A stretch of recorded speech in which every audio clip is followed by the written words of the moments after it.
संसद के नाम पर बिल्डिंगें जरूर बना दी जाती, नई बिल्डिंग बन रही है, लेकिन क्या संसद की नींव को हिलाने का काम नहीं हो रहा है?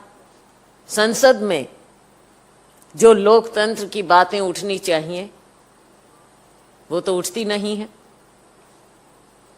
संसद को चलने नहीं दिया जाता है, जो हमारा पिलर ऑफ डेमोक्रेसी है। आज उसकी नींव को हिलाने का प्रयास है। चर्चा होती नहीं, सवाल पूछे जाते हैं तो जवाब दिया नहीं जाता। बड़े नेताओं के वक्तव्यों को एक्सपंज कर दिया जाता है। सत्ता पक्ष संसद की कार्रवाई रोकता है। तो क्या ये लोकतंत्र को बचाना या लोकतंत्र को मजबूत करने का इंडिकेशन है? क्या बाबा साहेब यही चाहते थे हमारे देश के लिए? आज जो हमारी जुडिशरी है, न्यायपालिका है, उस पर कौन अटैक कर रहा है?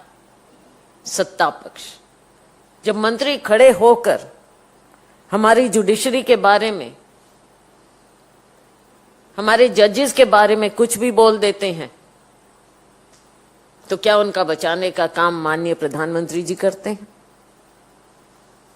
इस देश में ऐसी स्थिति पैदा हो जाती है जब खुद जजेस को बाहर आकर प्रेस कॉन्फ्रेंस एड्रेस करनी पड़ती है और कहा जाता है कि जुडिशरी और लोकतंत्र दोनों, डेमोक्रेसी खतरे में है।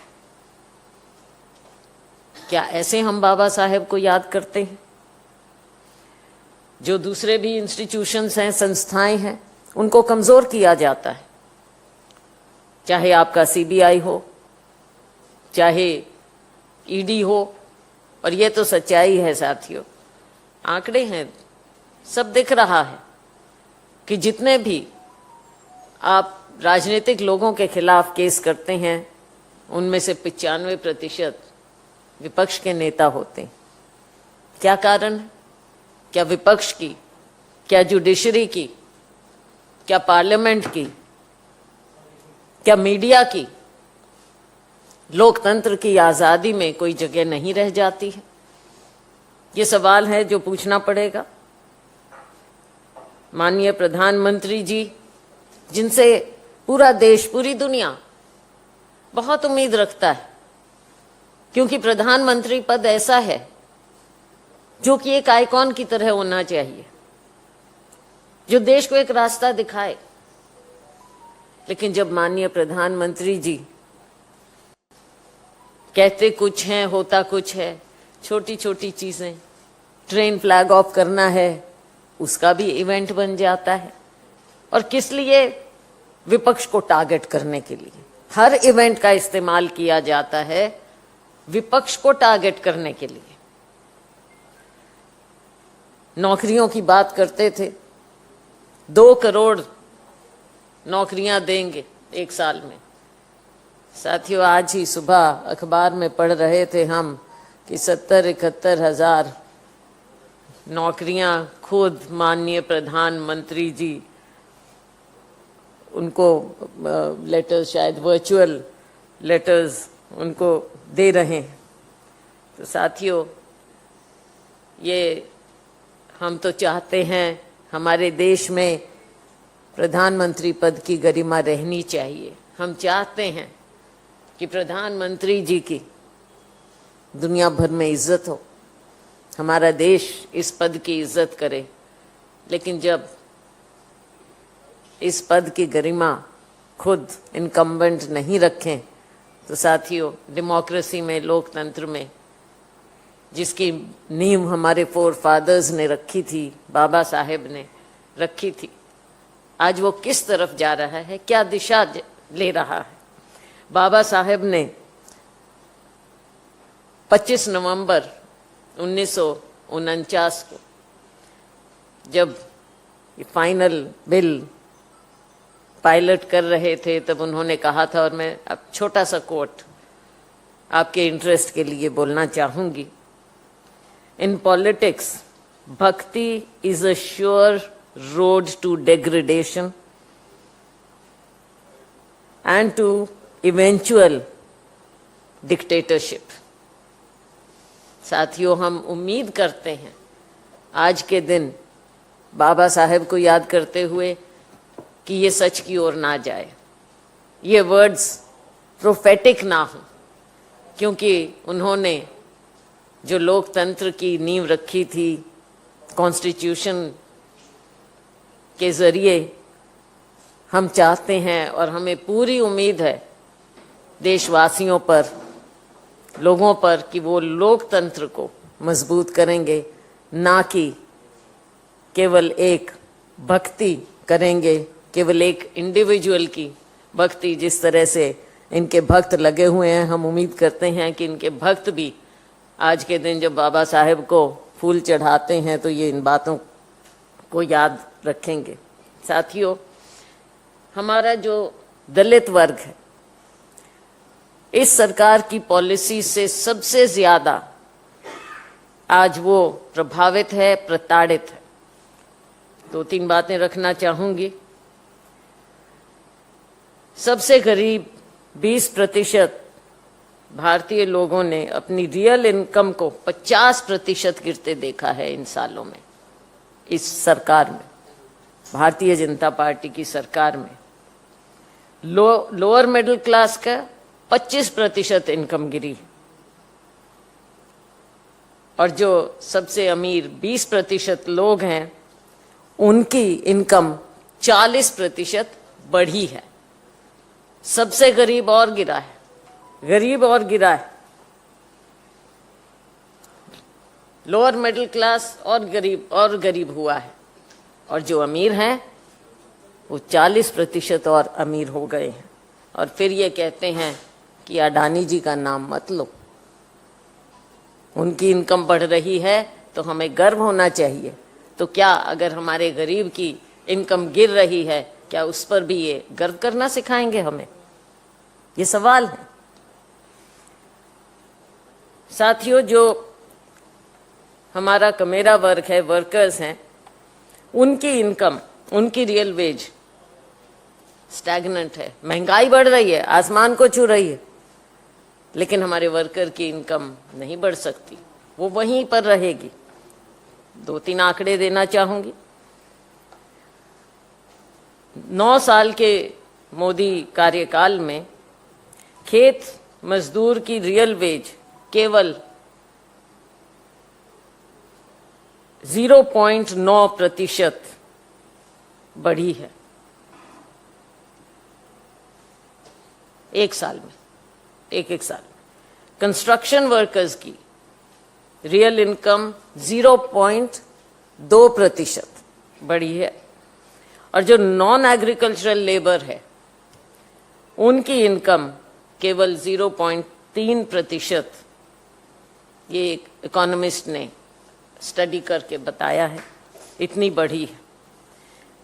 साथियों, जो असली डेटा है उसको ये सरकार क्यों जानबूझकर छिपाती है? आप जानते हैं, क्योंकि सबसे गरीब लोग तो या दलित होते हैं या आदिवासी होते हैं, और वो और गरीब होते जा रहे हैं। इसलिए 2012 से अब तक, और जो सोशो इकोनॉमिक का सेंसस भी हमारी सरकार ने किया था, उसका डेटा भी अभी तक रिलीज नहीं किया है।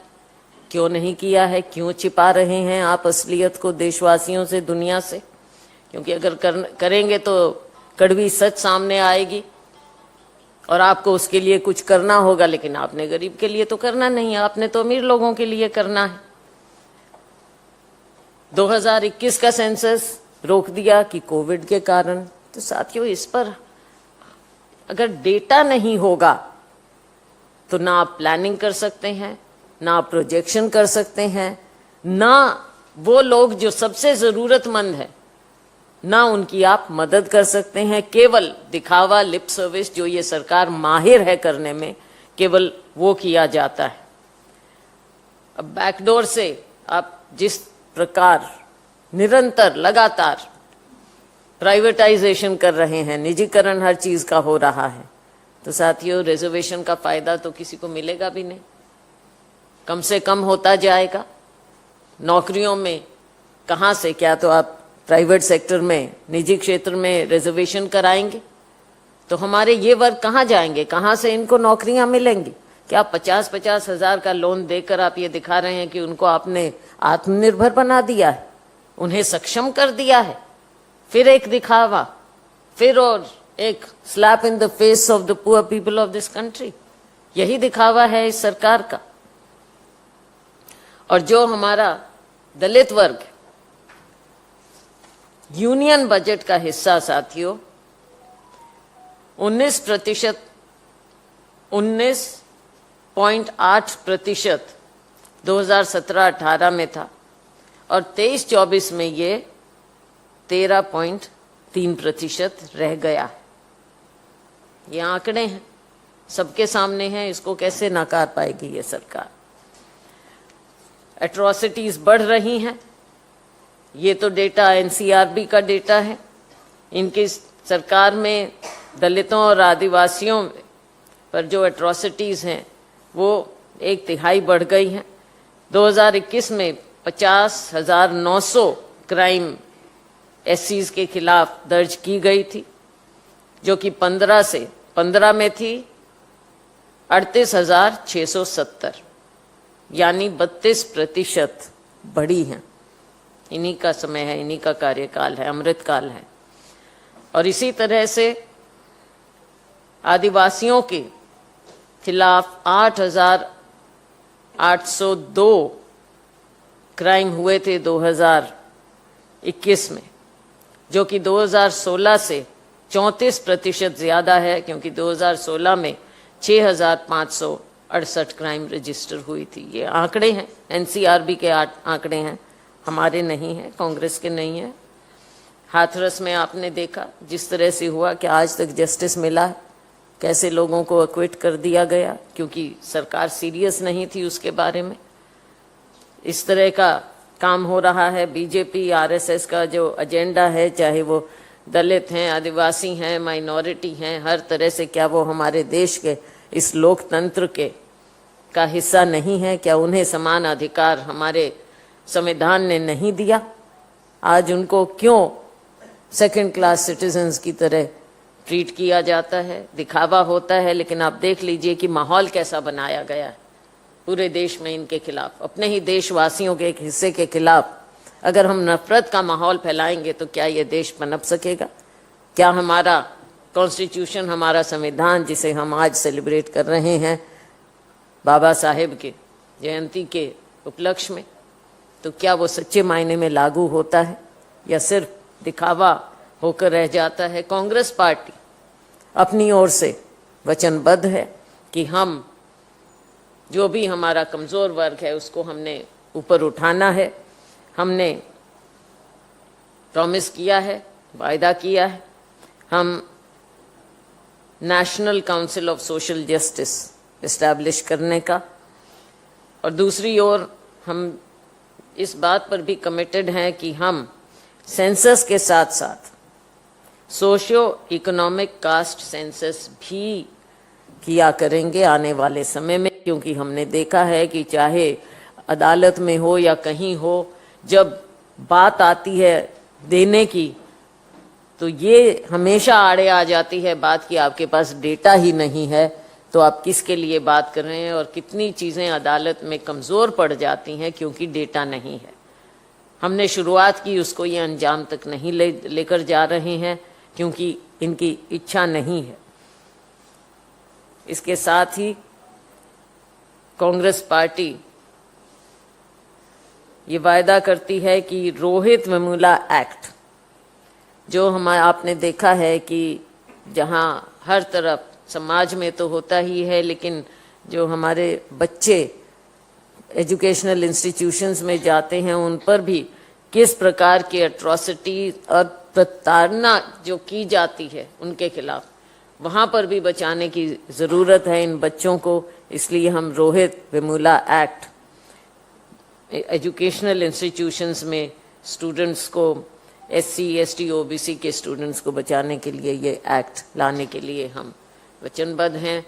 तो साथियों, आज के दिन जब हम बाबा साहेब को याद करते हैं, ये सरकार केवल लिप सर्विस ना करे, केवल दिखावा और ढोंग ना करे, सच्चे मायने में इस देश के लोकतंत्र को बचाएं और यहाँ पर जो सामाजिक न्याय होना चाहिए उसे कमज़ोर ना करें, भाईचारा फैलाएं, नफरत का माहौल ख़त्म करें।